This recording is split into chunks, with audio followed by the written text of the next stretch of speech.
ज्यादा कराने की? बीजेपी कांग्रेस तो एक ही घर के चट्टे बट्टे हैं। हमने तो किसी को आगे बढ़ाने के लिए नहीं किया। बात दूसरी है, आप लोग पर्यटन की बात करते हैं तो आदिवासियों का विनाश करके यहाँ पे पर्यटन लाएंगे क्या?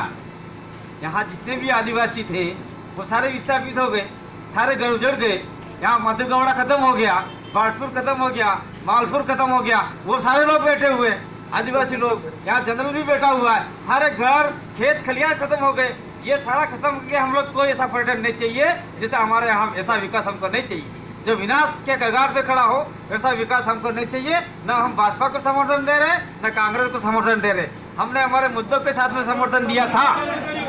एक बार आप अपने मुद्दे बताइए, विस्तार से मुद्दे बताइए। विस्तार से मुद्दे ये है, सुनिए आप लोग। आपके जो भी प्रत्याशी होते हैं वो प्रत्याशी मात्र राजनीति के लिए होते हैं। अभी नए आए उसका मैं नहीं कह सकता हूँ, लेकिन पहले वाले हैं, पहले वाले सुनिए, पहले वाले जो आए वो चाहते थे कि मेरे को अगली बार टिकट मिलेगा कि नहीं मिलेगा, मैं चुप रहूं। हम लोग 5वीं अनुसूची की बात करते संविधान की, वो गांव में जाकर बोलते ये 5वीं पास वाले को नौकरी देंगे, ये बात बताते रहे। यहाँ पे 5वीं अनुसूची है क्या, 6ठी अनुसूची है क्या, आर्टिकल 2 समाज है क्या, ये सारी ग्राम सभा है क्या, ये सारी बातें तो कोई बताता ही नहीं है। और जो मूलभूत धरातल में जो आपका संविधान में लिखा हुआ है वो आज तक धरातल पे लागू नहीं हुआ हो, चाहे केंद्र सरकार हो चाहे राज्य सरकार हो, यहाँ पे कोई लागू नहीं हुआ है। इसी को लागू करवाने के लिए हम लोग लड़ रहे हैं। दूसरी बात ये है कि यहाँ के युवाओं को कोई रोजगार नहीं है। यहाँ स्कूल है तो भवन नहीं है, भवन है तो टीचर नहीं है। ये सारी समस्या आगे चल रही है, चाहे कांग्रेस हो चाहे बीजेपी।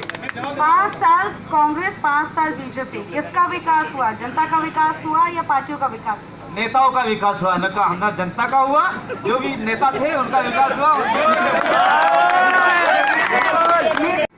और जो इस 2023 का चुनाव चल रहा है, इसमें हम लोगों ने सुना, आपने जिस प्रकार से जनप्रतिनिधि से जो बात करी वो भी हमने सुनी।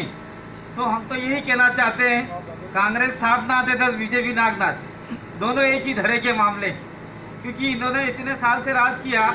इस इलाके के चाहे आदिवासी हो, दलित हो, ओबीसी हो, माइनॉरिटी हो या ब्राह्मण हो, बनिया हो, राजपूत हो, तो गरीब वर्ग का तबका हो, किसी का भला नहीं किया है, सब नाराज है। इसलिए सारे के सारे अब की बार भारत आदिवासी पार्टी के साथ में आने के लिए तैयार है। ये हम लोग खुल के कहना चाहते हैं। इसलिए हमने ये अब की बार हमने भारत आपका ट्राइबल पार्टी से जो हमारा मामला था, वहीं से भी हमने देखा कि ट्राइबल पार्टी का बाप बेटे में नहीं जम रहा है। महेश भाई वसावा, छोटू भाई वसावा अलग हो चुके। 2022 के चुनाव में महेश भाई वसावा छोटू भाई वसावा निर्दलीय लड़े। महेश भाई वसावा ने उनको मैंडेट तक नहीं दिया। इसलिए राजस्थान के इस इलाके में वैसे ही हमने भारत ट्राइबल पार्टी को वैसे ही नकार दिया है। और यहाँ के युवा दोनों एमएलए आज की तारीख में भारत आदिवासी पार्टी में हैं और हम सब मिलकर कांग्रेस और बीजेपी को पूरी तरह से हराएंगे, ये हमने मानस बना लिया है। चलिए, ये तो